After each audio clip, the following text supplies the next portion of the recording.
रहना है और ऑफिस भी घाटकोपर है तो मैं तो पहुंच जाता हूँ, बट आप लोगों ने भी जो यहाँ आए इतने बारिश में, so that's really appreciable thing.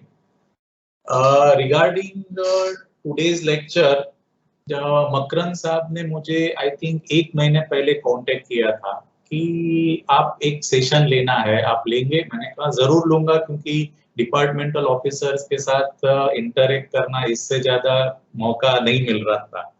फिर मैंने पूछा कौन सा सब्जेक्ट में के ऊपर लेना है, तो मुझे बताया एग्रीकल्चर। सब्जेक्ट के नाम सुनते ही मेरे तो होश को उड़ गया, बोला एग्रीकल्चर सेक्टर, क्योंकि मेरा बॉर्न एंड ब्रॉट अप में बॉम्बे में से ही है, स्पेशली फ्रॉम घाटकोपर। तो एग्रीकल्चरल के बारे में ज्यादा इन डेप्थ नॉलेज नहीं रहता है कि क्या है। जो जस्ट बेसिक हमने जो सुना है व्हाट इज एग्रीकल्चर वो पता है, लेकिन जो हमने कभी देखा नहीं है, खेत देखने को मिलते हैं, कभी कभार मिल जाते हैं। So I thought it is an opportunity, क्योंकि to learn the subject agriculture sector. GST तो नॉर्मल बिजनेस सर्विसेज में हम पढ़ते रहते हैं, नॉर्मल क्वेरी भी आती है, तो हमें ज्यादा रिसर्च करने की जरूरत नहीं है।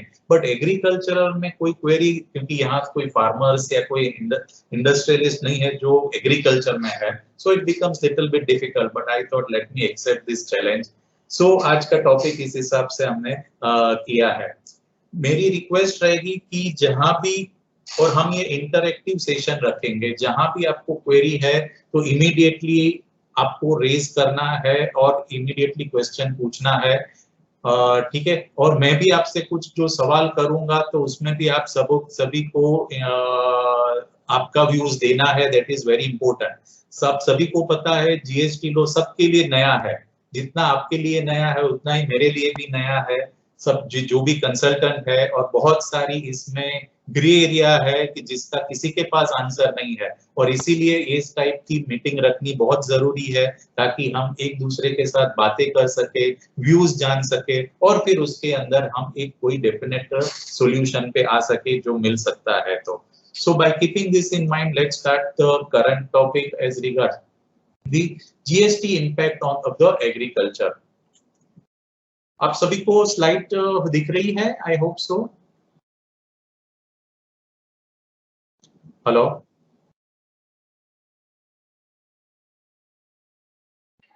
No sir. हाँ हो रहा है ना, प्रेजेंटेशन दिख रहा है? No sir, it is not share. एक मिनट, हाँ शेयर जस्ट।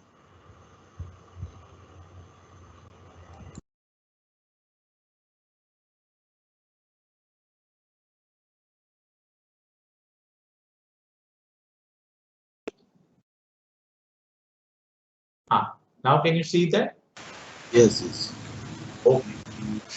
तो हमारे देश में agriculture is the backbone our country. हम जब मैं पढ़ता था तभी से देख रहा था, सुन रहा था, 80% of the Indian population depends on the agriculture, और अभी भी still at this stage also Indian agricultural contributes lot to our Indian economy.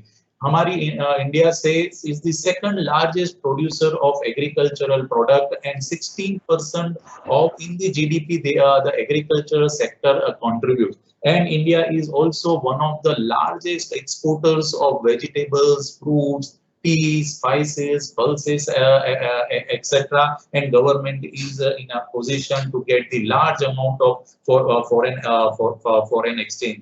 In 2018-19, this sector has contributed almost 18% to the GDP of our country. So this agricultural sector is a very huge sector, and therefore we need to understand the implication of GST on the same.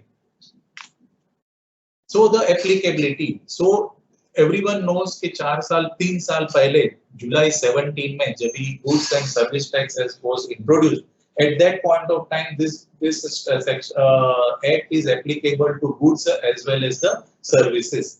Section 9 जो है और section 5 of the CGST act and IGST act वो बता रहा है कौन से goods और सर्विसेज के ऊपर टैक्स लगना चाहिए। तो वो बता रहा है कि whenever there is a supply of goods और services on all the intra-state as well as interstate transaction of goods or services or both, except on the supply of alcoholic liquor for human consumption. So that means all types of goods and services are covered within the ambit of GST except the supply of alcoholic liquor for the human consumption. तो हम सबको पता है कि liquor के ऊपर GST नहीं अभी एट प्रेजेंट लगाया गया है, but that power has been given to the state authorities.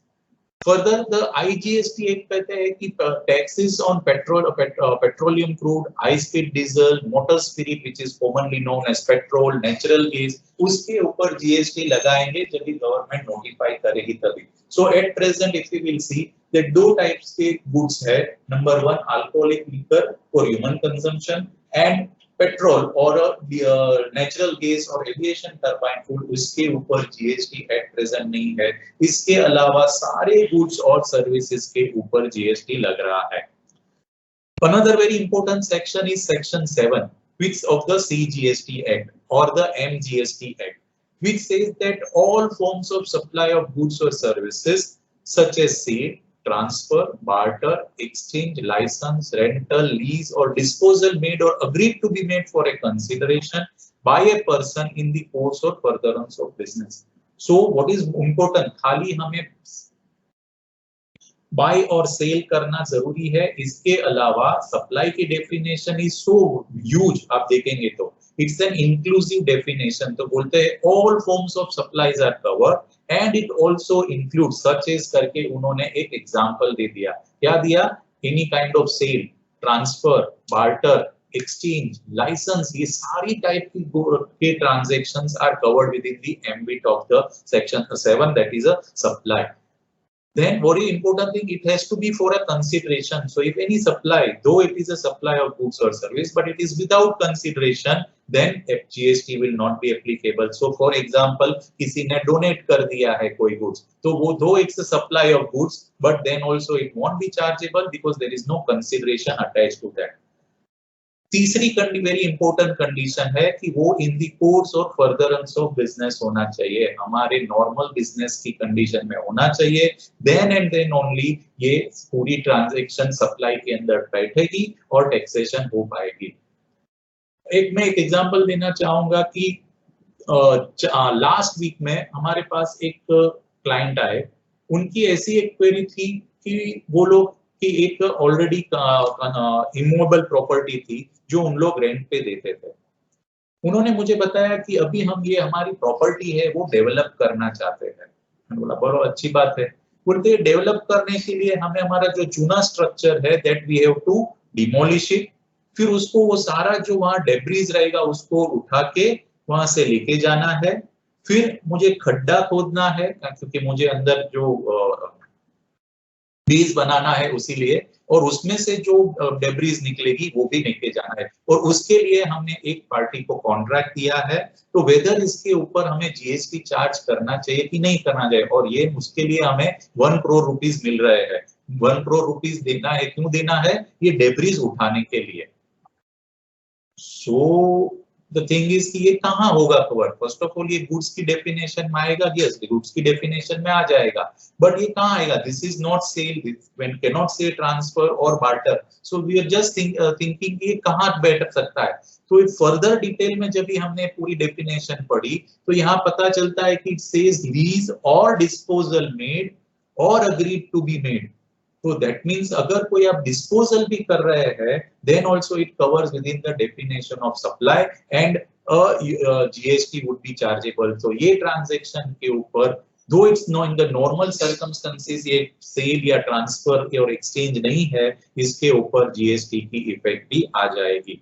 तो वो हमारे क्लाइंट ने पूछा लेकिन ये तो हमारा नॉर्मल बिजनेस नहीं है, कंसीडर से सप्लाई ऑफ गुड्स है, there is a consideration, but ये हमारे in the course of furtherance of business नहीं है, तो कैसे हम इसे टैक्स होगा? सो आपको क्या लगता है, whether can we say that वो बंदा है जो हमारे क्लाइंट, उनके ऊपर ये जीएसटी लगाना चाहिए या नहीं लगाना चाहिए जब भी वो इनवॉइस करेंगे तभी? Whether can we say that he is in the course or furtherance of business, क्योंकि उनका मेन बिजनेस है क्या है? उनका मेन बिजनेस है प्रॉपर्टी है वो जो भाड़े पे देने का. हाँ जी, तो अभी आप सबका व्यूज मुझे चाहिए.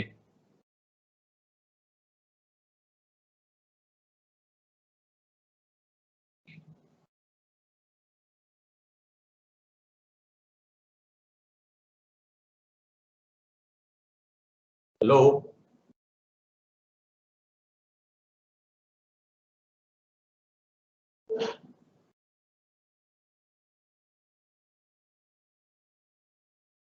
हेलो,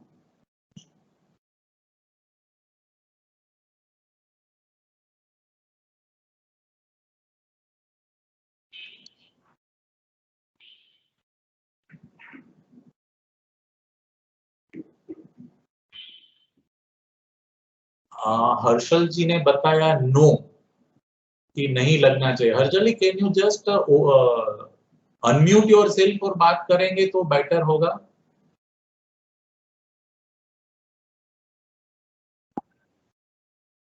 हर्षल जी, मेरी सबसे रिक्वेस्ट रहेगी कि अपनो अनम्यूट कर दे और देन बात करे, ताकि सबको उसका बेनिफिट मिल पाए।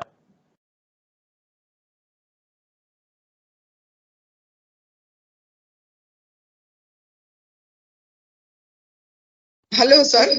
या हाँ, डिप्टी कमिश्नर गांधी बात कर रही हूँ।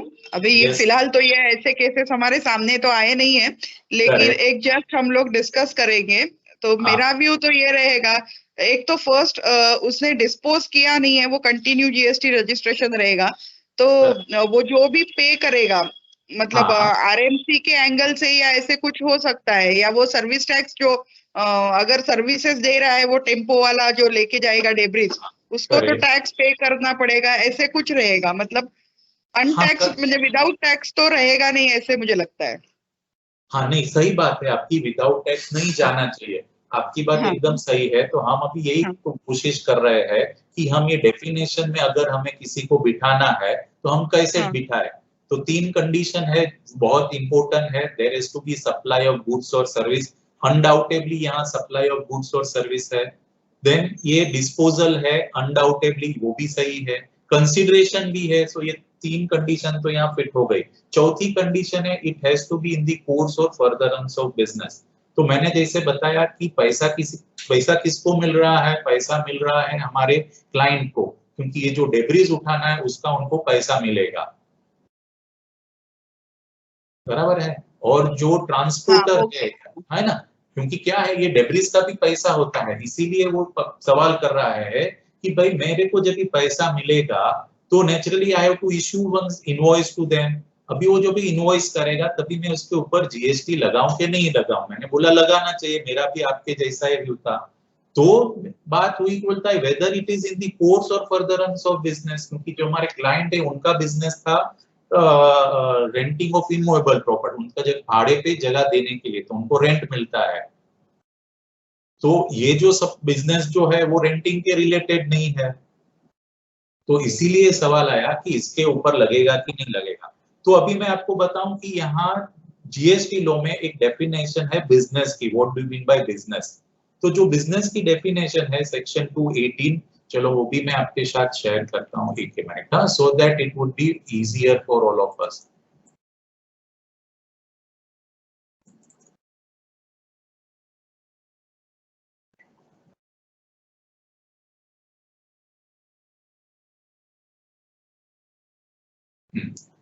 आपको बिजनेस की definition, can you see the definition?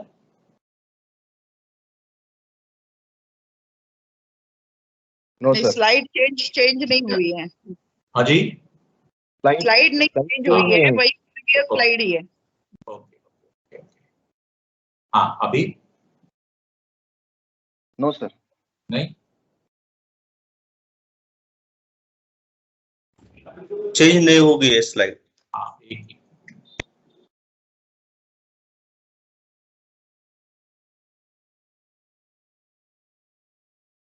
ये जो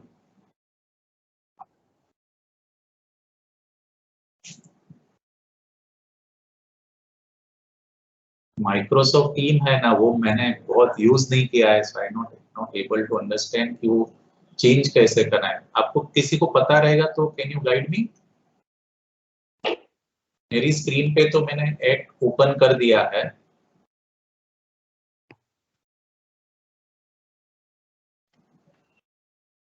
सर मैं ट्राई करता हूँ कंट्रोल लेके। हाँ देखिए ना सर।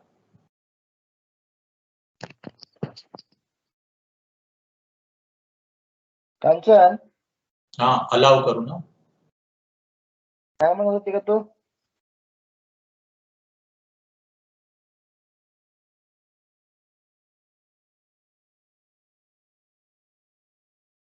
मेरे ख्याल से एक ही स्लाइड हो रही है, दूसरा पेज में नहीं जा रहा है. एक मिनट, मैं छोटा कर दूं. और हाँ अभी दिख रहा है.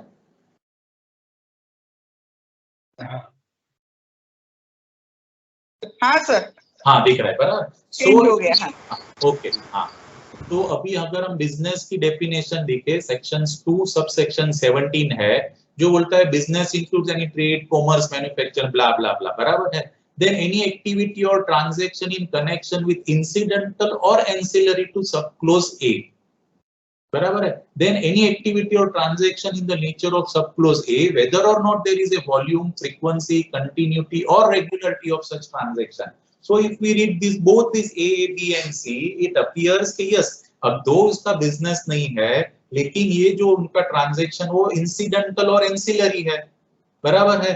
तो दैट मींस कि वो वहां कवर हो जाएगा. अभी ये जो इंसिडेंटल और एंसिलरी, तभी हमें ये भी नहीं देखना है कि उनका वॉल्यूम क्या है, फ्रीक्वेंसी क्या है, कंटिन्यूटी है या नहीं है, रेगुलरिटी है. तो इसी के हिसाब से हम कंक्लूजन पे आ गए कि this transaction is also in the course और फर्दरेंस ऑफ बिजनेस और अकॉर्डिंगली जीएसटी लगना चाहिए.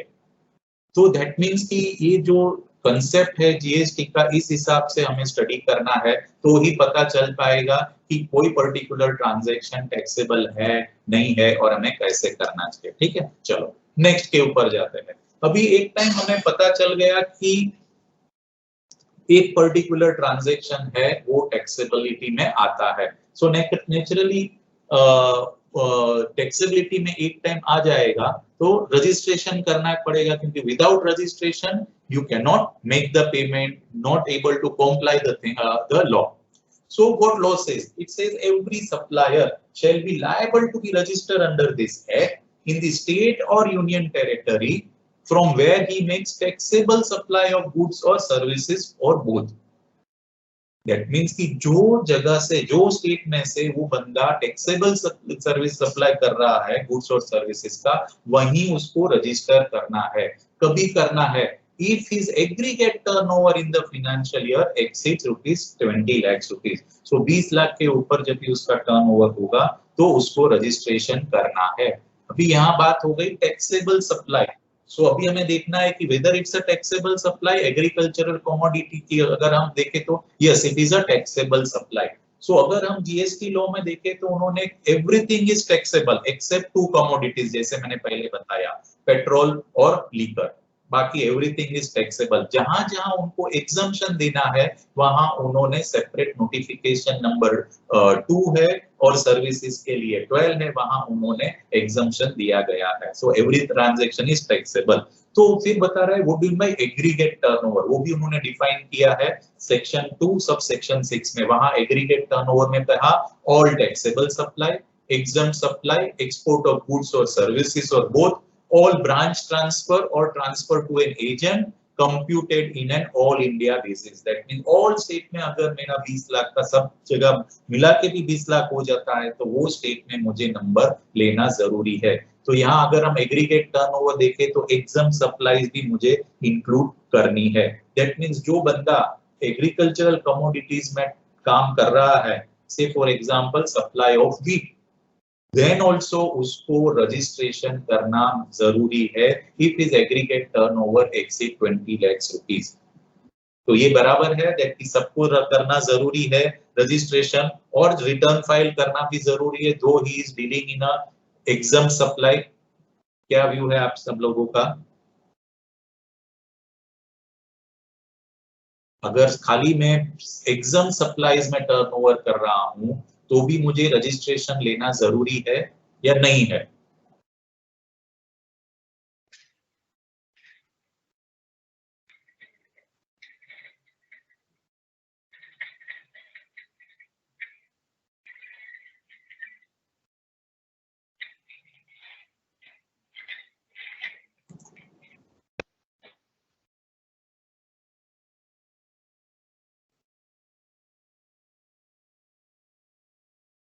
हेलो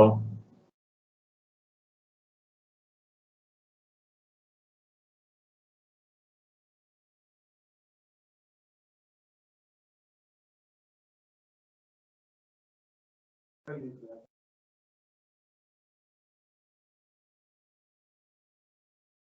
जी, तो किसी को व्यू देना है कैसे?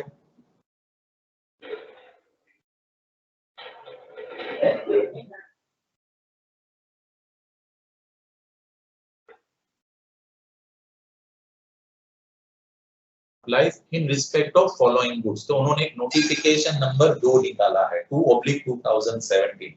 नाउ जीएसटी एक्ट ऐसा है जैसे हमारा पुराना वैट एक्ट था कि बहुत सारे there are notification and circulars. Indirect tax है वो नोटिफिकेशन और सर्कुलर से ही चलता है, तो हम खाली एक्ट पढ़ेंगे तो पता नहीं चलेगा कि whether it is taxable non taxable, क्योंकि सारी जो आइटम वाइज है वो सारा थ्रू नोटिफिकेशन आता है। So now let's try to see what are the items which are exempt from the levy of GST. So first उन्होंने बताया सब, यहाँ मैंने HSN दिया है और nature of goods दिखा है। First is the supply of live animal and animal product.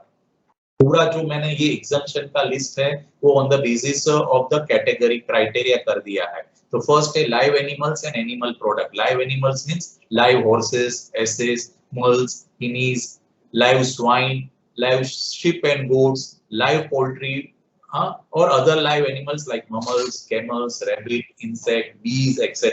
जब भी हम इसको सेल्स करते हैं किसी को, कोई बंदा है, then this product is covered under the exemption और उसे टैक्स नहीं भरना। Now live animal के बाद आ जाते हैं उनके मीट के ऊपर।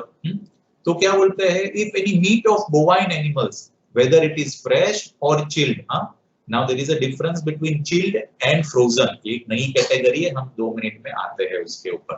So meat of bovine animals, fresh or chilled, meat of swine, meat of sheep or goats, meat of horses, edible offal of bovine animals, swine, sheep or goats, and other poultry and other live animals. तो ये आ गया पूरा meet का। अगर ये fresh और chilled है तो उसके ऊपर टैक्स नहीं है, बट अगर ये फ्रोजन है then what will happen, because there is a differentiation. So frozen है, then in that respect the law says if these goods are frozen and supplies by put up in a container and bearing a registered brand name or bearing a brand name, then in that respect they are not exempt from tax. So now let us try to understand what we might put up in a container. वो भी उन्होंने define किया है, क्योंकि हमें तो ऐसे पता नहीं चलेगा और लॉ में सारी चीज क्लैरिटी के साथ होनी चाहिए। सो उन्होंने क्या बताया, the phrase unit in a container means package whether large or small, for example tin, can, box, jar, bottle, bag or carton, so and so, designed to hold a predetermined quantity or number which is indicated on such package, तो उसे हम कहते हैं put up in a unit of a container। ठीक है, तो that means कि हम जब भी मार्केट में जाते हैं और हमने मीट ले लिया बराबर और उन्होंने हमें एक बैग में डाल के दे दिया, so can we say that this is a frozen food? The obvious reply is no, क्योंकि उन्होंने जो हमें कंटेनर में दे दिया है उसमें ये सारी चीज नहीं है। It is a container, no doubt about it, but it doesn't hold a predetermined quantity और नंबर। वो बैग में लिखा नहीं है कि ये 500 ग्राम है या 2 किलो है, वो एक नॉर्मल कैरी बैग है जिसके ऊपर हम उन्होंने मीट डाल के दे दिया है। That doesn't have any brand name also, then in that respect such kind of things would be out of the tax net, तो ये जानना बहुत जरूरी है। Then next was the bearing a registered brand name. तो सबसे पहले क्या है, ये जो this goods which are frozen are supplies by putting up in a unit of container and bearing a registered brand name। तो देखते हैं what do you mean by registered brand name। Registered brand name is a brand registered on or after 15th May 17 under the Trademark Act। So either it should be registered under the Trademark Act or it should be registered under the Copyright Act or it should be registered under any law for the time being in force in any other country। So अगर कोई company है उन्होंने frozen goods है वो registered brand करवाया है foreign में, then also this can be considered as a registered brand name। Then it says a normal, what do you mean by brand name? So brand name में क्या बता है, the phrase brand name means a brand name or a trade name, that is to say a name or a mark such as symbol, monogram, label, signature, or invented word or writing which is used in relation to such specified goods for the purpose of indicating or so as to indicate a connection in the course of trade between such specified goods and some person using such name or mark with or without any identification of the identity of that person. So इसको हम कहते हैं brand name. Now say for example KFC kitchen है, उन्होंने frozen goods दिया है और उन्होंने बहुत सारे कॉन्ट्रैक्ट्स फार्मर्स को दिए हैं कि आपको क्या करना है, आपका पोल्ट्री में से जो भी चिकन का मीट आता है उसको इसमें भरने का, मैं आपको बॉक्स देता हूं, वो ब्रांड नेम पे लिखा हुआ है KFC, वो पैक करके हमें सप्लाई करना आपका. Then in that case it would be considered as a brand name because this farmer or a company is using the name of some person, some symbol or monogram and packing the thing so that it would be covered within the definition of brand name. So अगर that means मैंने बताया कि अगर normal meat है जो fresh और chilled है then absolutely they are out of the exemption is provided. But if it is a frozen thing, sorry, but if it is a frozen supply then हमें देखना है कि ये put up in a unit container है और under registered brand name है, brand name है, then in that respect it would be liable to tax. ये जो एंट्री है आपको बहुत जगह सेम मिलेगा कि whenever some process has been carried out and when then the supply is made, then at that point of time it is liable to tax. That we will see in the next slides. Then उसके बाद आ जाएगा fish sheets.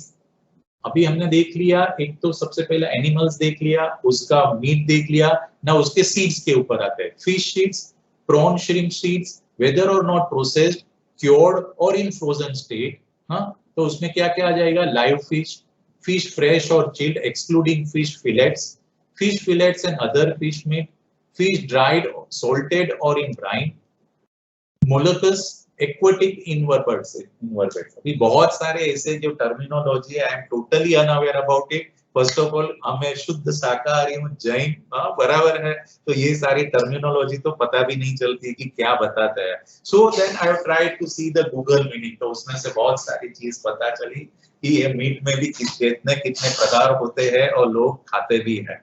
That's fine. अभी ये हो गए fresh और chilled. लेकिन अगर ये ही गुड्स, ये सीड्स अगर हम सेल करते हैं by put up in a container bearing a registered brand name or brand name, then in that respect exemption is not available. अभी आ जाते हैं dairy produce.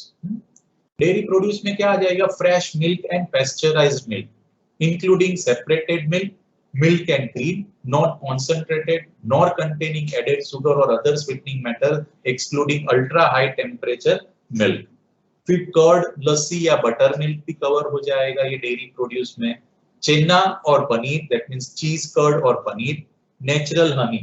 Now if these goods, that means a milk, if it has been put up in a container and bearing the registered brand name or bearing a brand name, तो उसके ऊपर exemption available नहीं होगा. That means हम जब देखते हैं कि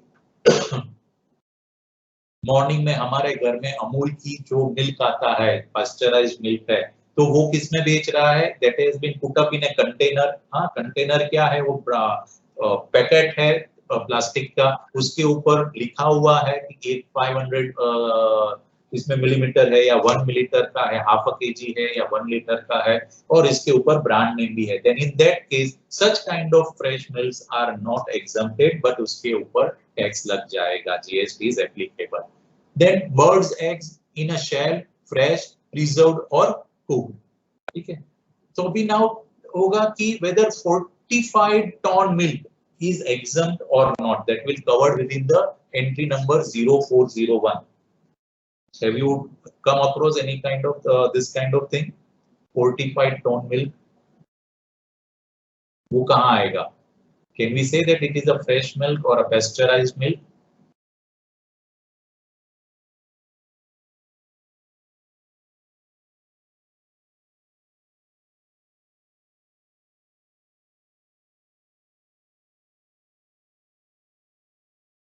हाँ, कयाकर साहब, if you want to say anything?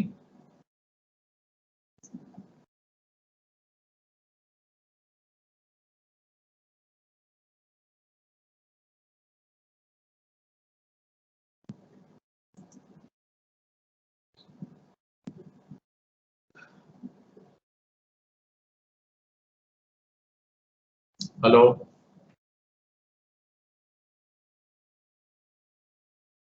तो ये जो 45 टोन मिल्क है उसके ऊपर उन्होंने एक क्लेरिफिकेशन दिया गवर्नमेंट ने इन 2018। तो वहां उन्होंने बताया कि milk is classified under chapter heading number 401 जो हमने देख लिया। हाँ या hello,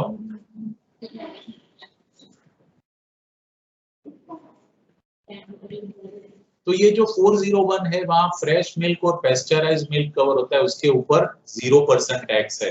However, if you go to the HSN explanatory notes of milk, which says the milk enriched with vitamins and minerals is classifiable under HSN code 0401. Thus, it is clarified that toned milk fortified with vitamins A and D attracts nil rate of GST under HSN code 0401.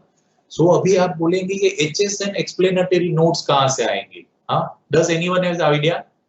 ये HSN explanatory notes कहाँ से आएगी? Why we have to look at over there?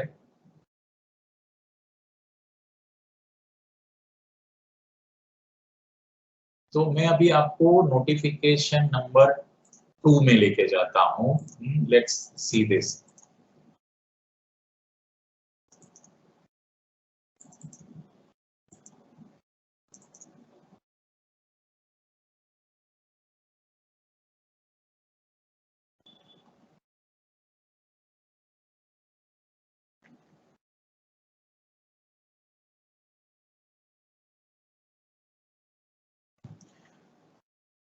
अगर आप notification 2 में at the end जाएंगे तो वहां उन्होंने एक क्लेरिफिकेशन दिया है। क्या बता रहा है? Rules of interpretation.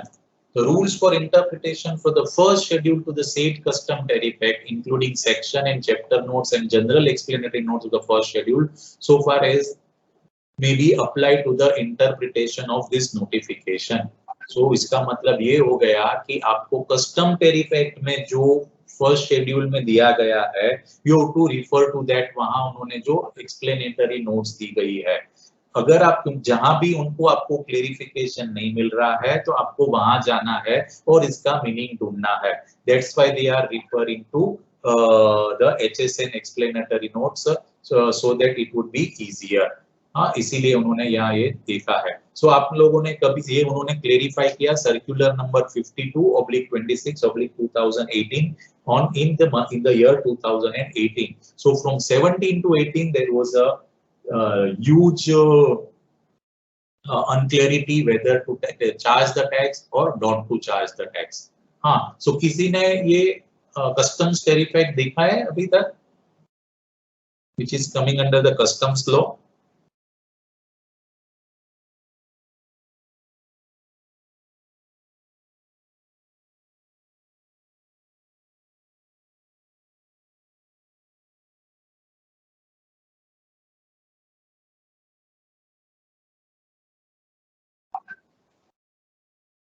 मेरी अगेन मैं आपको रिक्वेस्ट करूंगा कि please make it a interactive session.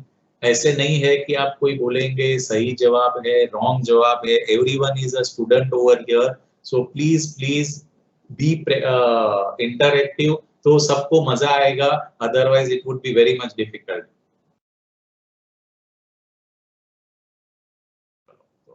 जाते हैं next.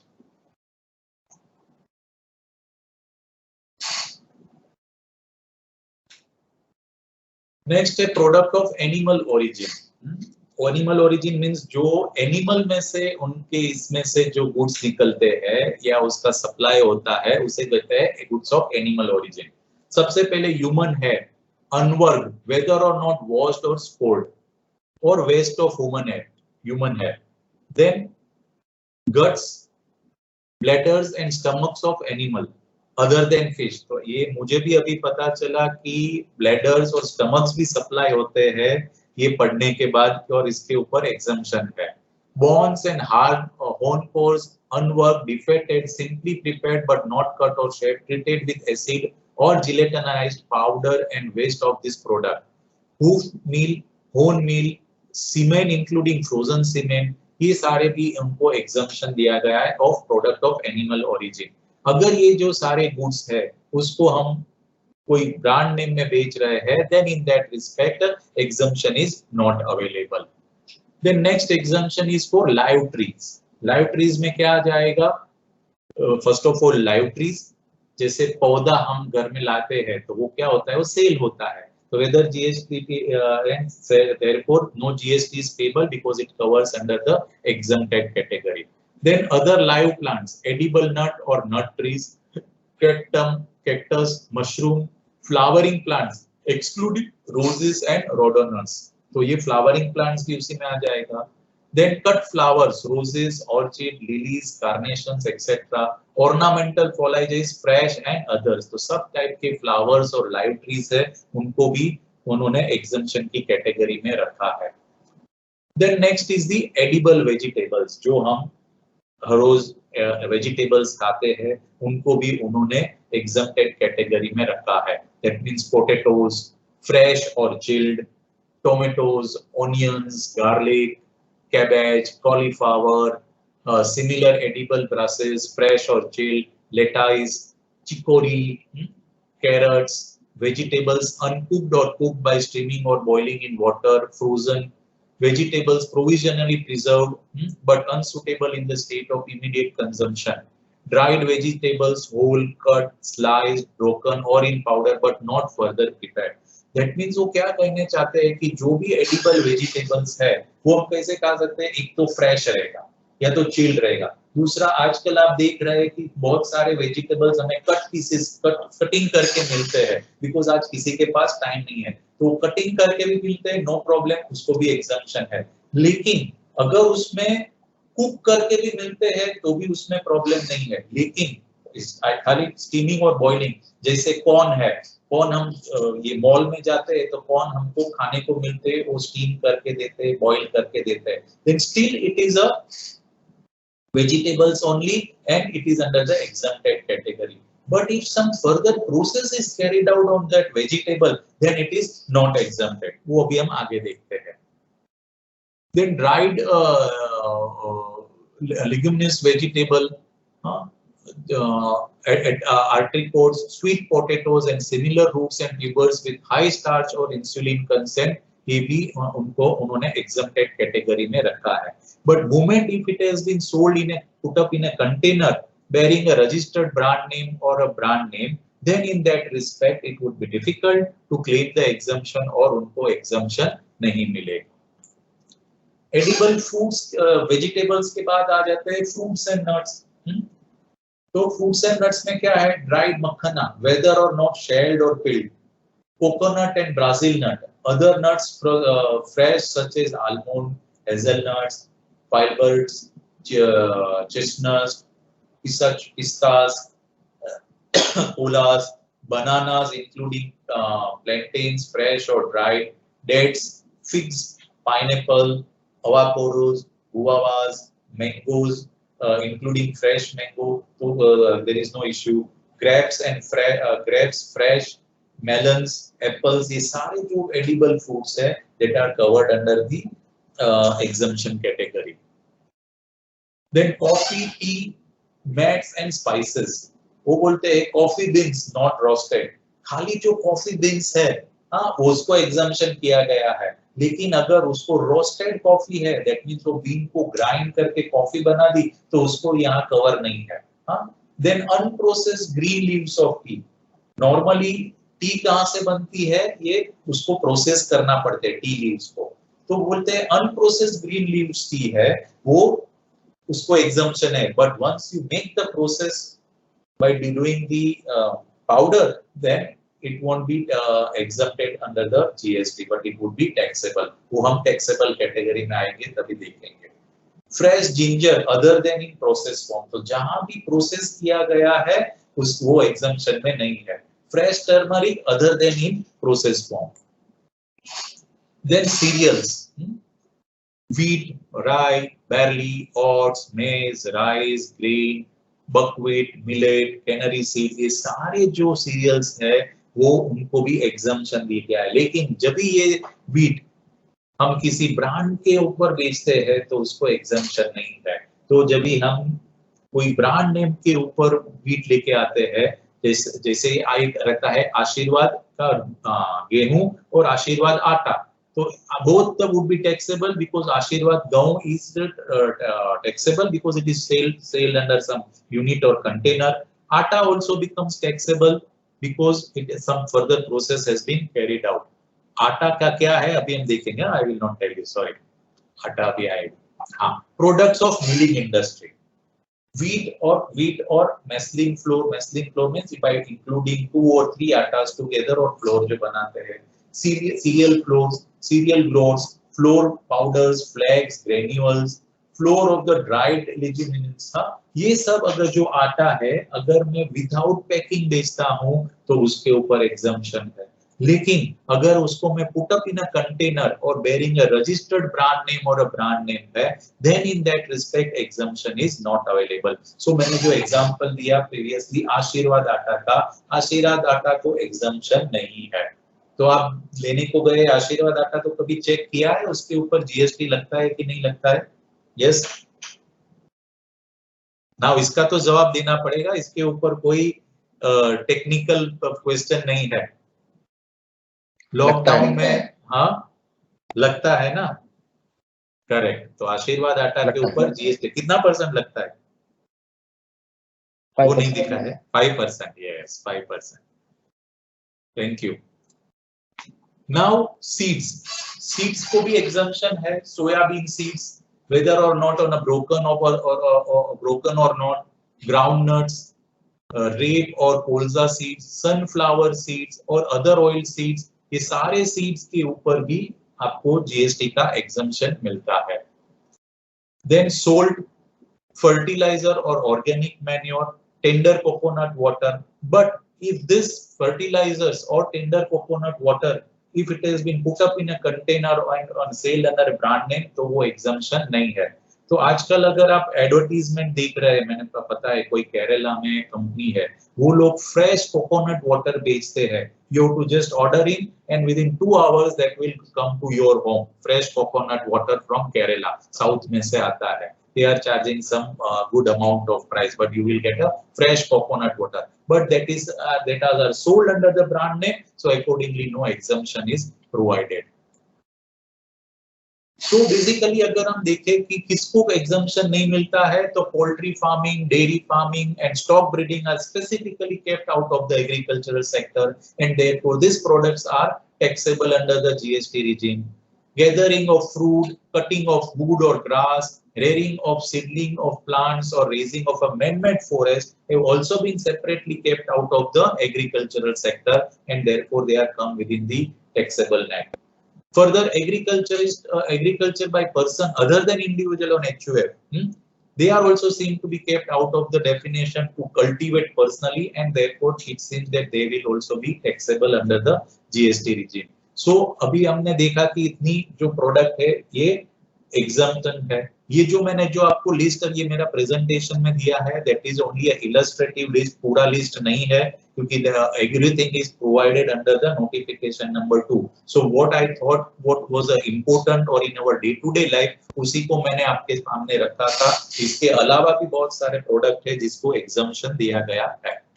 So you have to refer to the notification number 2 for that purpose. Now, not covered under the exemption. Not covered in the exemption means उसके ऊपर tax लगता है, तो मैंने HSN और उसका रेट ऑफ टैक्स भी दिया है. So first one is mango sliced or dried. उसके ऊपर 5% रेट है. Cashew nuts, whether or not shelled or peeled. Desiccated coconuts, chestnut, walnut. Fruits and nuts uncooked or cooked by steaming or boiling in water, frozen, whether or not containing added sugar or other sweetening matter. Fruits and nuts provisionally preserved, provisionally preserved होते हैं by sulfur dioxide gas in brine, in sulfur water or in any other preservation solution, but unsuitable in the state for the immediate consumption. That means उसको आप तुरंत ही नहीं कर सकते हैं, उनको पहले उनका जो गैस है वो निकल जाना चाहिए. Then only if you can preserve, then this would be covered under the taxable net. Coffee roasted, हाँ अभी मैंने जो बताया जो एग्जम्पशन था किसको था, कॉफी को था. जो unroasted था. If it is a coffee is roasted, whether or not decaffeinated or coffee husk and skins, then it would be taxable बराबर है at 5% rate. Tea, whether or not flavored, other than unprocessed green leaf teas. हाँ, ये जो green leaf teas है unprocessed है उसको exemption दिया गया है. So आजकल बहुत teas मिल रही है. हाँ, अभी नॉर्मल जो हम क्या थे, नॉर्मल हम दूध के अंदर चाय डाल के उसको उबाल के हम टी पी रहे थे. आजकल अभी ऐसा नहीं है. बहुत टाइप की ग्रीन टीज आने लगी है, आइस टी आने लगी है. हाँ, all these green teas, ice teas are the processed teas, and therefore whenever it has been sold, that it is not exempted, but it is levied under the covered within the purview of GST, and 5% GST is applicable. Then cloves, soya bean, tobacco leaves, condensed milk, butter and other fats, that is ghee, butter oil, etc., and oil derived from milk, dairy spread, चीज को भी उन्होंने taxable रखा है. वो पनीर और चीज दोनों चीज अलग है. सो चीज is taxable whereas paneer is non taxable or exempted. Then dates, pineapples, avocados, guavas and mango sticks in a dried condition. वो dried को ही उन्होंने टैक्स किया है. If it is a fresh, then exemption है. Dried है तो उसके ऊपर some process needs to be carried out, and therefore it is chargeable to tax at the rate of 12%.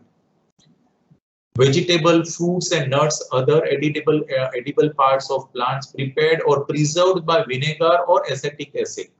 Since it is being preserved by adding some preservative material items, therefore it is under the taxable category. If it is a fresh, तो उसके ऊपर exemption है. Similarly, fruit juice, including grape, must and vegetable juices, unfermented and not containing added spirit, whether or not containing added sugar or the sweetening matter, वो भी 12% में है. Soya milk drinks, it is taxable at 12%. Fruit pulps or fruit juices based drinks, हाँ, तो जो mango क्या है, मैंगोला है, हाँ, वो कहाँ टैक्स होगा? 12% में टैक्स होगा, और it is N aerated water, तो उसके ऊपर भी डिबेट है. सो एनीवन, हम एड में देखते हैं mango juicy, whether it's fruit pulp और फ्रूट जूस ड्रिंक और it is N aerated drink. क्या होगा, किसी को आइडिया है? उसके भी डिस्प्यूट चल रही है, एंड आई थिंक वैट में भी सेम मैटर थी. फ्रूट पल्प, हाँ, that is a fruit pulp.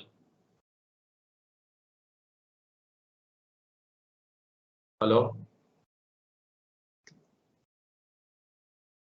Fruit pulp ही है सर. ये फ्रूट पल्प है. हाँ. ओके, वैट में भी इसमें डिस्प्यूट था, डीडीक्यू था. कोई आइडिया है? मेरे हिसाब से इसको फ्रूट पल्प नहीं कहते हैं, बिकॉज जो फ्रूट पल्प है उसको प्रिजर्व करते हैं. से फॉर एग्जांपल मैंगो की सीजन में मैंगो रहता है, उसको उसके जो पल्प निकालते हैं उसको फ्रोजन करते हैं, फ्रीजर में डालते हैं, और जब भी आपको खाना है तभी बाहर निकालते हैं, and after 2 or 3 hours you can consume it. Whereas in respect of this Mangola, this all are not pulp based fruit juice.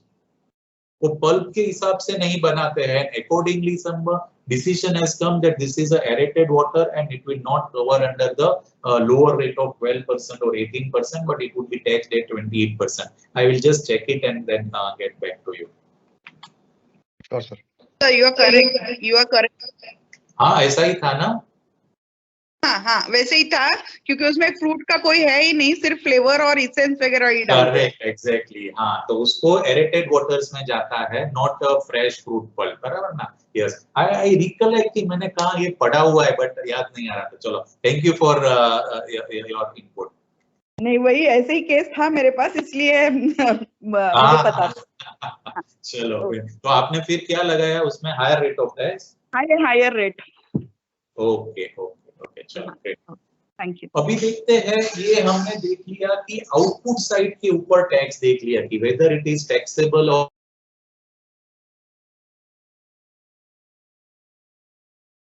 Sector है. वो जो भी गुड्स और सर्विसेज लेते हैं, दैट आर देयर इनपुट्स, उनके ऊपर टैक्स लगता है. तो कितना लगता है? Because now we have to see the whole agriculture sector as per se. तो एग्रीकल्चर सेक्टर में फर्स्ट क्या लगता है, हैंड पंप्स लगता है, उसके पार्ट्स ऑफ हैंड पंप्स रहता है, ट्रैक्टर रहता है, फर्टिलाइजर्स रहते हैं, हाँ, तो वो भी सारे 5% और 12% में है। ट्यूब ऑफ ट्रैक्टर्स है, इंसेक्टिसाइड्स यूज करना पड़ता है, ये सारे में भी 18% रेट ऑफ टैक्स है।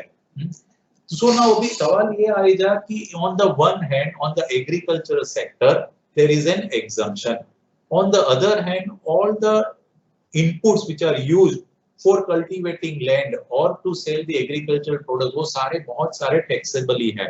So now in that sector matter what will happen कि जो भी input tax credit है वो चली जाती है, उसका कोई benefit नहीं मिलता and that becomes a cost. So therefore it becomes a very much important कि क्या ये सारे हमें डिमांड करनी चाहिए कि ये प्रोडक्ट को एग्जाम करो, टैक्स ना लो। What is your view? ये एग्जाम्पशन रखना चाहिए या नहीं रखना चाहिए? क्योंकि ये जो सारी इनपुट के ऊपर जो कॉस्ट रहती है वो सारी वेस्ट हो जाती है। आपको भी पता है कि if my product is not taxable और ये तो एग्जम्प्टेड है तो उसकी मुझे इनपुट टैक्स क्रेडिट नहीं मिलती है, बराबर है। So what lot of taxes are going waste और इट बिकम्स अ कॉस्ट, और अल्टीमेटली वो किसके ऊपर आता है, कंज्यूमर के ऊपर ही आता है। हाँ, तो व्हाट इज योर इनपुट?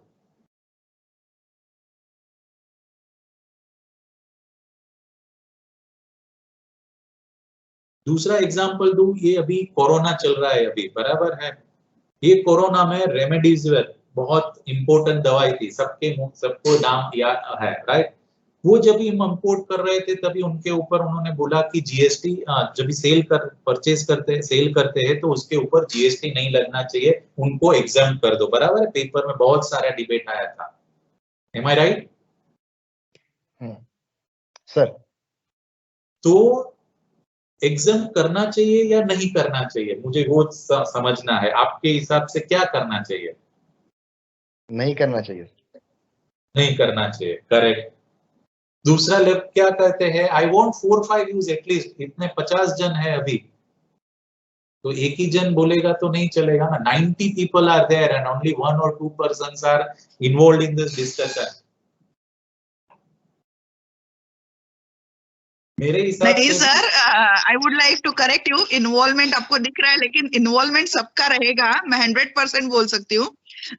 लेकिन अभी तक हम लोग क्या है, थोड़ा वैट में ज्यादा इन्वॉल्व है, तो इसलिए जीएसटी के सेक्शंस और रूल्स और सब जो प्रोविजन है उसमें हम लोग रिसेप्टिव मोड में ही है।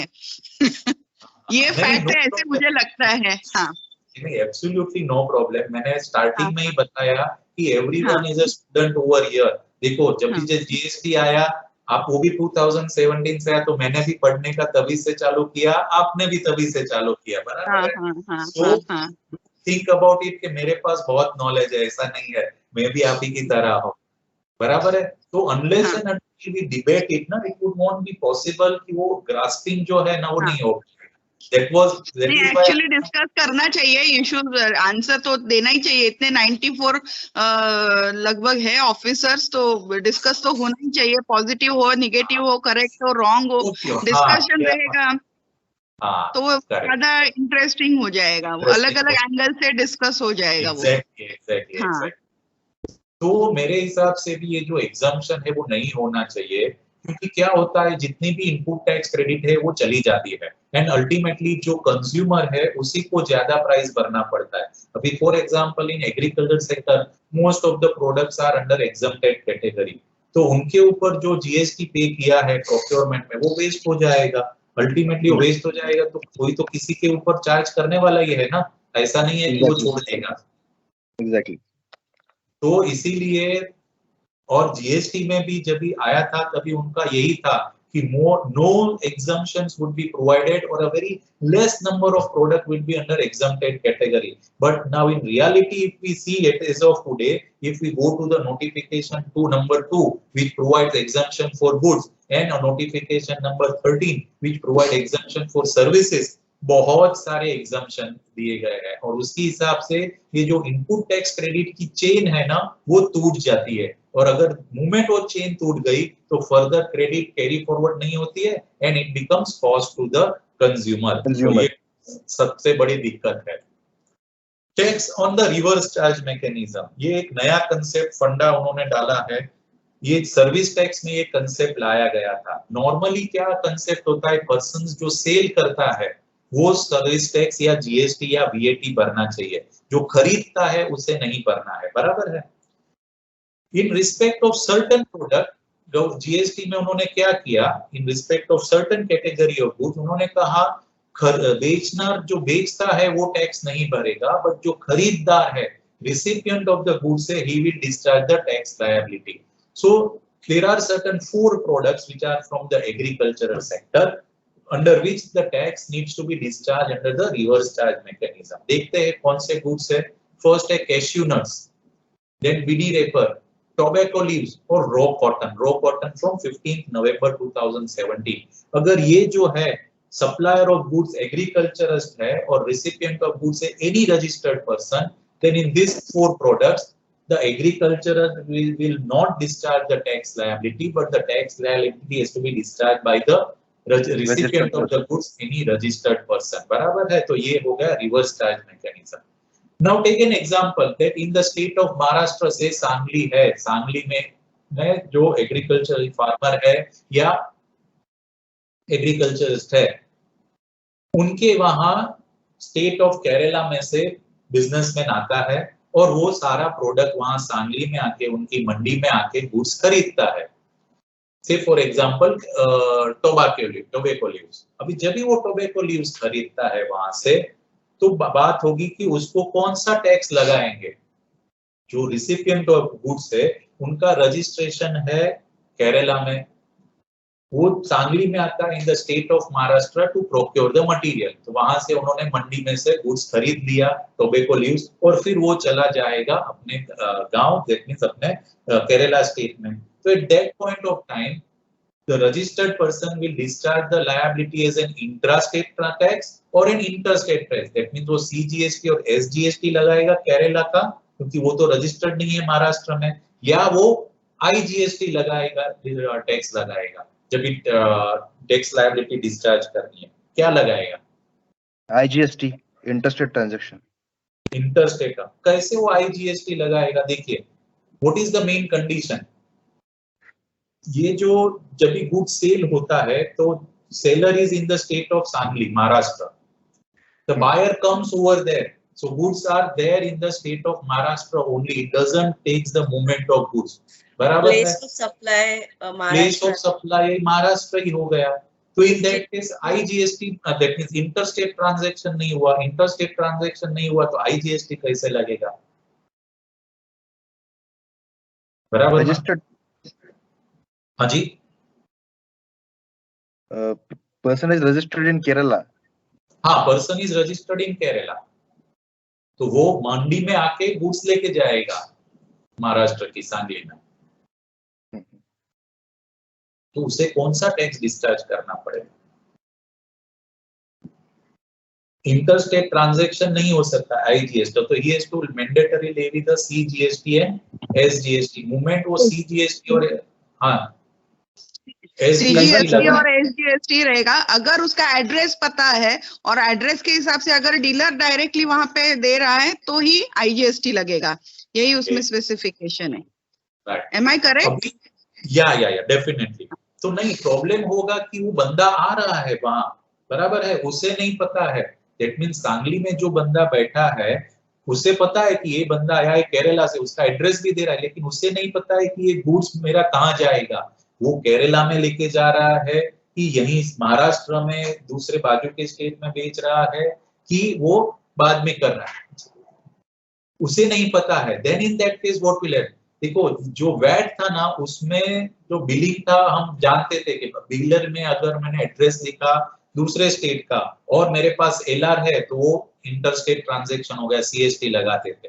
लेकिन अगर मेरे पास एलआर नहीं है, मेरे पास कुछ प्रूफ नहीं है, तो then that transaction can never be an interstate transaction. तो सेलर के पास कोई प्रूफ ही नहीं रहेगा कि उसने ये माल बाहर गया है महाराष्ट्र के। Therefore it becomes a important thing कि उसमें क्या होगा। नाउ सपोज उसने कुछ सेलर को डॉक्यूमेंट नहीं दिए कि ये रियली गुड्स जा रहे हैं स्टेट के बाहर, महाराष्ट्र स्टेट के बाहर, then for the seller to levy IGST would be very difficult. उसे कंपलसरी C और S GST लगाना पड़ेगा महाराष्ट्र का। मोमेंट उसने C और S GST लगाया महाराष्ट्र का, तो सामने वाला जो बंदा है वो is in the state of Kerala registered, उसको उसकी क्रेडिट नहीं मिलेगी तो भी नहीं चलेगा, बराबर है। So therefore what we advise to our client, जो सेलर है, कि आपको क्या करने का, आप उनके पास से एक डिक्लेरेशन ले लो कि ये जो गुड्स है मैं लेके जा रहा हूँ केरला में और वहीं कंज्यूम करूंगा। So since GST is a destination based consumption tax, that means a destination जहाँ है, that will be the place of supply, consumption वहाँ है, therefore it is, if it is outside the state, it would be an interstate transaction or IGST has to be levied. So therefore under this reverse tax mechanism one has to be careful और उसे इस हिसाब से tax लगाना चाहिए, otherwise उसको credit loose हो जाएगी। ठीक है, अभी तक हमने देखा जो हाँ जी, जो गुड्स के पार्ट पे जो ले रहे थे फार्मर, उनके ऊपर हमने देखा कि whether take transaction is taxable और एग्जाम। अभी हम देखते हैं थोड़ा सर्विस पार्ट के ऊपर, वो भी हमें देखना पड़ेगा। सो एग्रीकल्चरल सपोर्ट सर्विस जिसे हम कहते हैं, हाँ, कि वो अगर कोई फार्मर को या एग्रीकल्चर रिलेटेड है तो उनके ऊपर टैक्स लगता है या नहीं लगता है। सो फर्स्ट कैटेगरी है जब भी ये ट्रांसपोर्टेशन बाय रेल और vessel from one place in India to another place, क्या है, एग्रीकल्चरल प्रोड्यूस है तो उसको एग्जम्पशन दिया गया है। Milk, salt and food grains including floors, pulses and rice, अगर वो ट्रांसपोर्ट हो रहा है बाय रेल और वेसल तो उसके ऊपर एग्जम्पशन है। ऑन ऑर्गेनिक मैन्योर, अगर ये तीन टाइप के प्रोडक्ट है एंड वो अगर ट्रांसपोर्ट हो रहे हैं थ्रू रेल और vessel, then it is exempted under serial number 22 of notification number 23। अब ये एग्रीकल्चरल प्रोड्यूस क्या है, let us see this, because we need to understand the meaning of agricultural produce.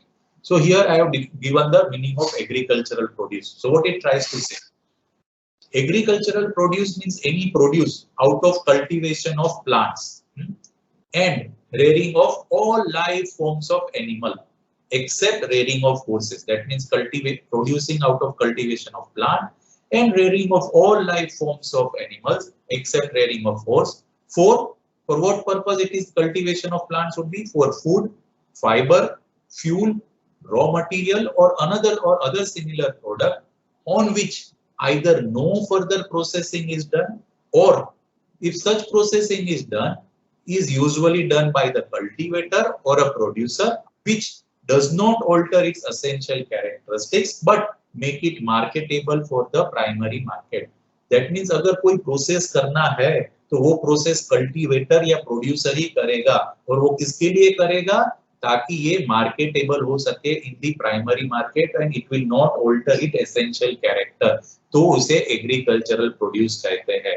सो जैसे मैंने बताया कि अगर if there is a transport of agricultural produce then it will be exempted, but if it's not covered within the definition of agricultural produce then उसके ऊपर exemption नहीं है।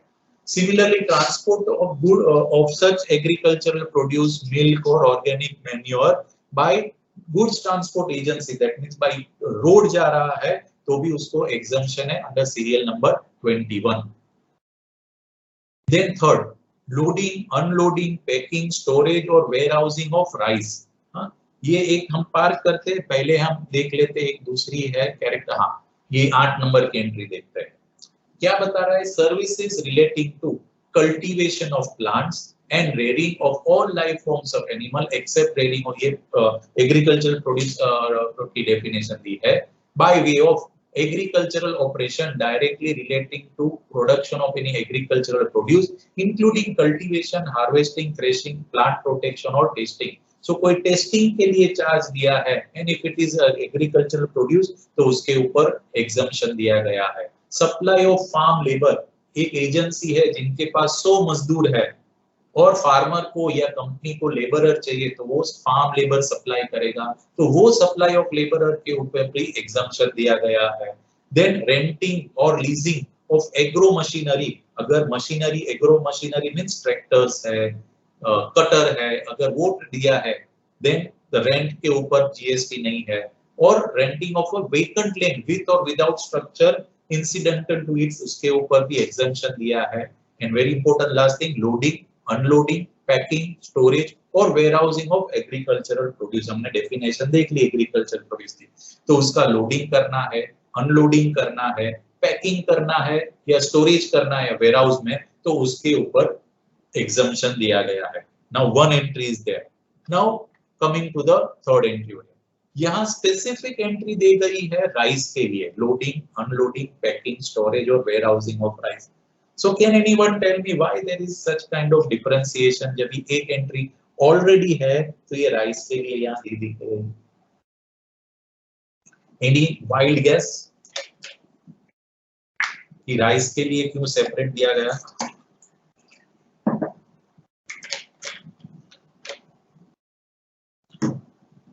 मैंने आपको बताया कि आपको क्या देखना है, यहाँ मैंने आपको बताया कि it should be an agricultural produce. तो मुझे बताइए राइस है वो एग्रीकल्चरल प्रोड्यूस है या नहीं है? है। राइस एग्रीकल्चरल प्रोड्यूस है, कैसे? मुझे बताइए। Late us C the definition of agricultural produce again. देखिए और फिर बताइए कि राइस इज एग्रीकल्चरल प्रोड्यूस और not.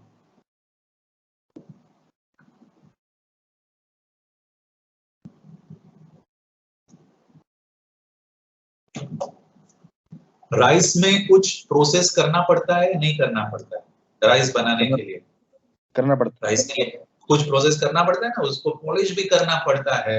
So that means it alter its essential character, बराबर है। Some processing is done and alter its essential character, therefore it's not a agricultural produce. Agricultural produce नहीं है, इसलिए उसको एग्जम्पशन नहीं मिलेगा। Now the question comes, why the rice has been selected categorically? तो ये political ये है, बराबर है। West Bengal is the largest producer of rice and वहाँ के वो political motivation की वजह से ये यहाँ exemption separately उसको दिया गया है। तो जब भी हम लॉ पढ़ते हैं तो इस हिसाब से पढ़ना चाहिए कि ये क्यों यहाँ दिया गया separately, right? What is the purpose or motive behind that?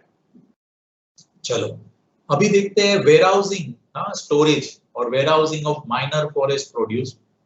Minor forest produce includes non timber items such as bamboo and other trees, edible or other useful roots, seeds, fruits, flowers and plants।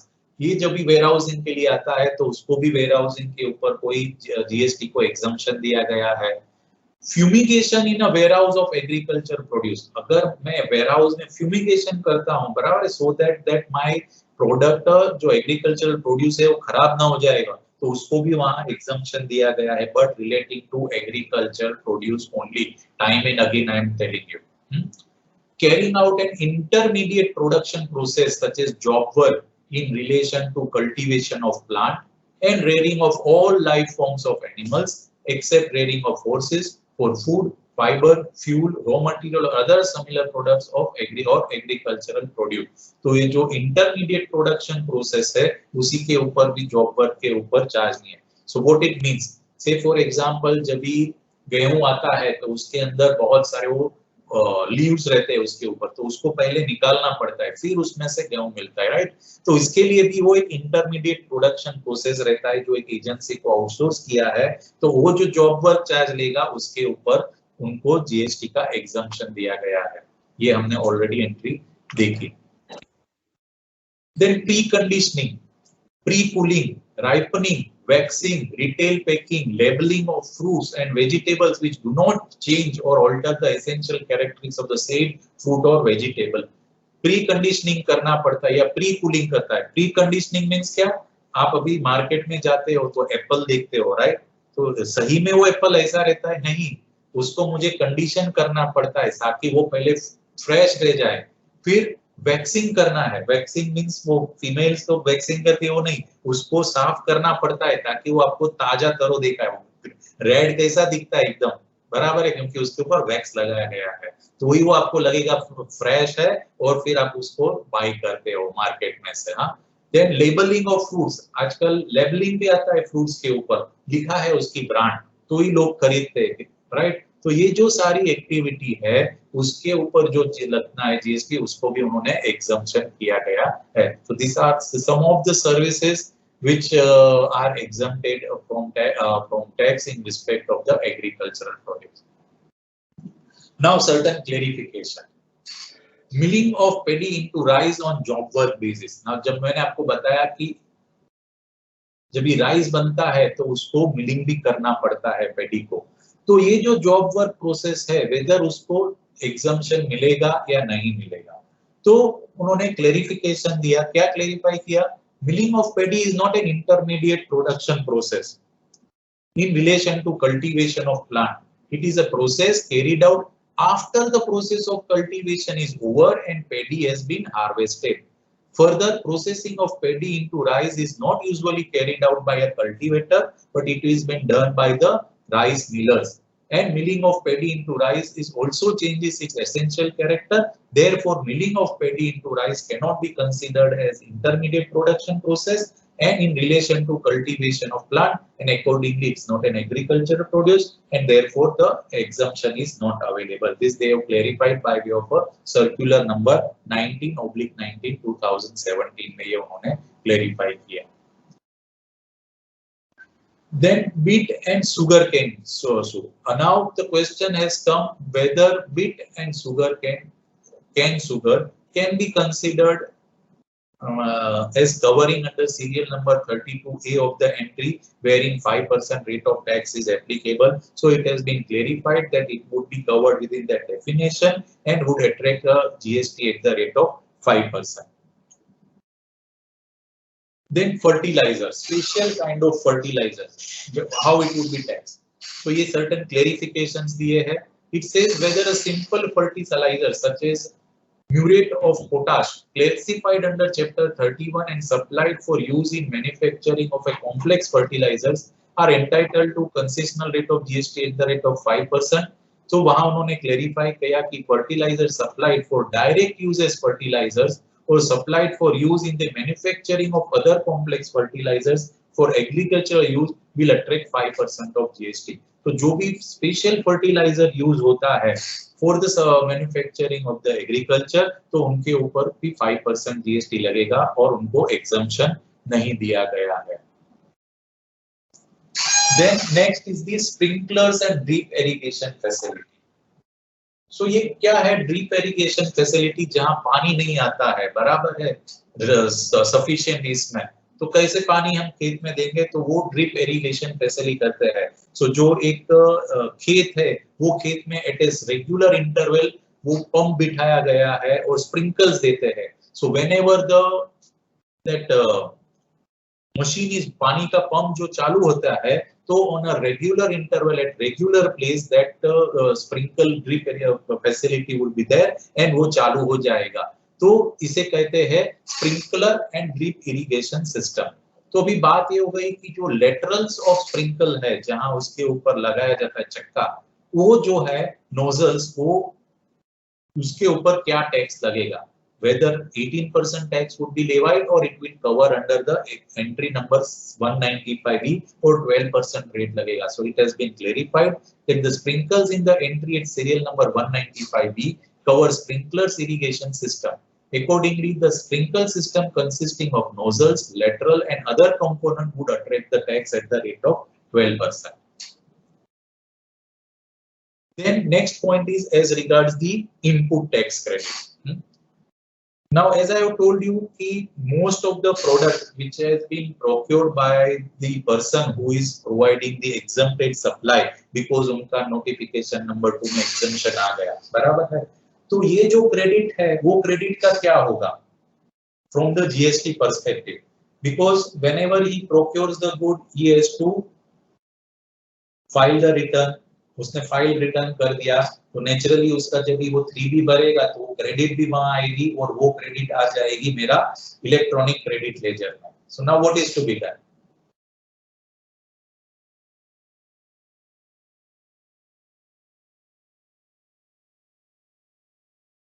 Hello, मेरी query समझे आप? ये जो एक dealer है, he is dealing into the agricultural commodity which is exempt, but since his turnover is not exclusively in that product, क्योंकि बहुत सारे प्रोडक्ट है वो टैक्सेबल कैटेगरी में भी आते हैं, तो उसका जो आउटवर्ड सप्लाई है वो थोड़ा टैक्सेबल है और थोड़ा एग्जम्प्टेड है। तो let us take an example of a tea trader. वो टी का लीव्स भी बेचता है, अनप्रोसेस किया हुआ, और प्रोसेस टी भी बेचता है, tea leaves. Now in that thing इस आउटवर्ड सप्लाई में उसका जो अनप्रोसेस्ड टी लीव्स है उसके ऊपर एग्जम्पशन है टी का फ्रॉम द जीएसटी। जो प्रोसेस टी है उसके ऊपर टैक्स है 5%। ना वो जब भी माल खरीदता है, so therefore first of all he has to take the registration under the GST and file the returns. वो जब रिटर्न फाइल करेगा तभी टैक्सेबल सप्लाई आएगा और एग्जम्प्ट सप्लाई आ जाएगा, ठीक है। नाउ माय क्वेश्चन इज, जब भी वो गुड्स इनपुट खरीदता है, right, eight that point of time he may by the product and on which he is paying the GST, तो वो सारी उसकी इनपुट टैक्स क्रेडिट आ गई। तो जब भी वो 3B का रिटर्न फाइल करेगा तभी वो उसमें लिखेगा कि my input tax credit is this much, बराबर है। तो वो सीधी कहां चली जाएगी, उसके इलेक्ट्रॉनिक क्रेडिट लेजर में चली जाएगी, है ना, और वो एक्यूमुलेट हो जाएगी। Then the next question comes up कि उसको वो क्रेडिट यूटिलाइज करनी है, वो कर पाएगा पूरी क्रेडिट या नहीं कर पाएगा। तो दिस इज माय क्वेश्चन। जितना एग्जाम सप्लाई उतना रिवर्स करना पड़ेगा उसको। हाँ, वेरी ट्रू। तो लॉ प्रोवाइड्स कर रहा है कि जब भी कोई टैक्स डीलर टैक्सेबल और एग्जाम सप्लाई करता है तो उसे क्या करना है, जो भी directly related to exempt supply है वो तो उसे मिलेगी ही नहीं। लेकिन कोई सप्लाई ऐसी है कि जो दोनों में यूज होती है तो उसे क्या करना पड़ेगा, प्रोपोर्शनेट रिवर्सल करना पड़ेगा। वेरी ट्रू, बराबर है। नाउ अभी जब मैं रिटर्न फाइल करता हूं तभी तो मेरी सारी क्रेडिट अंदर जा चुकी है, बराबर है। तो दैट मींस मुझे क्या करना पड़ेगा, डीलर को उसको रिवर्स करना पड़ेगा क्योंकि वो क्रेडिट यूज नहीं कर पा रहा है। Am I right? तो दैट मींस कि वो बंदे को रिवर्सल करना पड़ेगा। अभी ये रिवर्सल के लिए रूल कौन सा है, रूल 42 एंड रूल 43 है।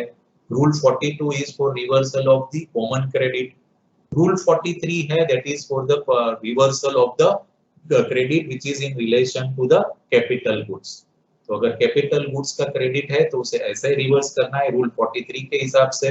और रूल नॉर्मल गुड्स है, कॉमन क्रेडिट है जिसे कहते हैं which has been used for supplying the taxable as well as exempt, तो उसे कॉमन क्रेडिट कहते हैं। तो इस हिसाब से उसे रिवर्स करना है। So friends, this is all as regards the GST on the agricultural sector. Now it's 12:50. 10 minutes are left and I am keeping it this open session open for the question answer session if you have any.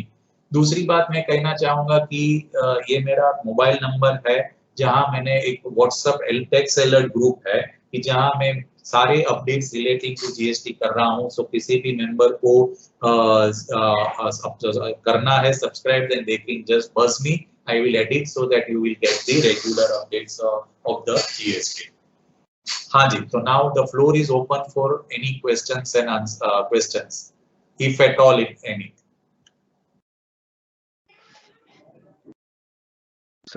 Sir agricultural land जो lease पर दिया जाता है उस पर क्या GST attract होगा? जो लीज पे दिया जाता है उसके ऊपर नहीं होगा। मैंने आपको एग्जम्पशन नोटिफिकेशन भी बताया। ये रेंटिंग, ये जो है 8 नंबर सीरियल में, renting or leasing of vacant land with or without structure incidental to its use, तो वेकेंट लैंड के ऊपर नहीं होगा, जीएसटी को एग्जम्पशन दिया गया है।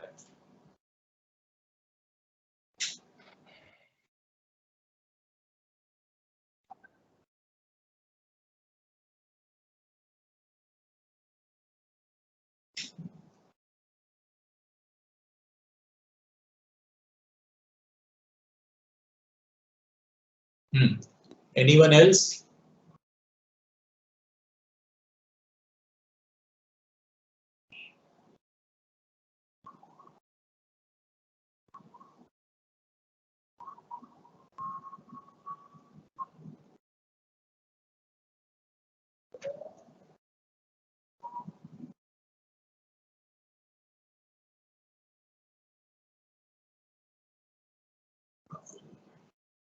मकरंद सर तो कैसे करेंगे? किसी के- yes, I think yeah. कोणाला आहे का काही प्रश्न विचारायचे आहेत का?